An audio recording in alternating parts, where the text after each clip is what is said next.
My name is Kelsey Johnson.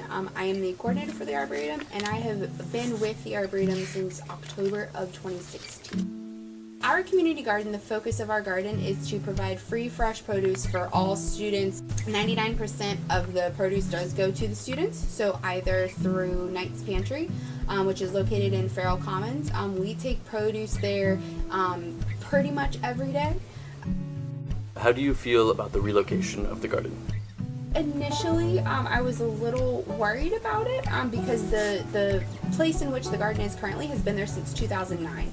So since 2009, all of the soil that's been added there, it's really been accumulating for many years. So the soil over there is really, really wonderful. It's very healthy soil for a vegetable garden. But the area that we will be moving it to is bigger. So the new garden will be about twice the size of our current garden, so we'll get to produce a whole lot more, and we might have, because we'll be producing more, we might have other opportunities to donate extra produce out into the community or other entities on campus potentially. Do you view this as more of a positive thing? Yes, so I think it is a positive thing, even though we're kind of being pushed out by construction. It's not necessarily that bad because the place we're moving it to is a space that can't ever really be built on, so once we put it in this, it's more of a permanent location.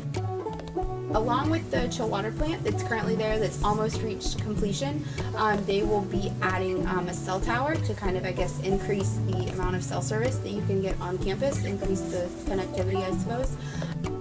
So rather than trying to work with it, we're just going to completely move it to a different location. It's been considered to move the garden in replacement for the cell phone tower. Do you worry that they might try and do something like that again? There's always kind of that worry, but one thing that kind of does protect us a bit is that a lot of our site here is a jurisdictional wetland. It's a part of law that you can't really build structures or anything on a wetland. Okay. So since we have this site classified as a wetland, it's relatively difficult for them to build much else. And the area that we're moving the garden to is classified as that wetland. And because we're not building a structure, the most structure-like thing that we would be building is our fence, our deer fence. But that's not classified as a true structure. So we're not really worried about this happening again because, the way that kind of it is now, everything is a wetland.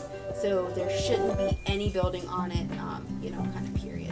This new irrigation system will be using a drip irrigation system. It doesn't waste a lot of water. It's actually better for the crops themselves too. And it'll be all kind of an online system, so we'll be able to work everything from our smartphones, which will be very interesting compared to like the battery-powered timers we currently use. It should be a lot nicer, a lot more energy efficient. Even though it sounds like this is all for the better, are you going to be sad to see the old garden go? I will be very sad to see the old garden go. I think a lot of people will because it's been there for almost 10 years now. Yes. So it'll be, kind of a sad day that that one is ending, just because that's the garden, since it's begun, that's the one everyone knows. Yeah. But having a new one to kind of start fresh with, I think will be nice for a lot of students as well.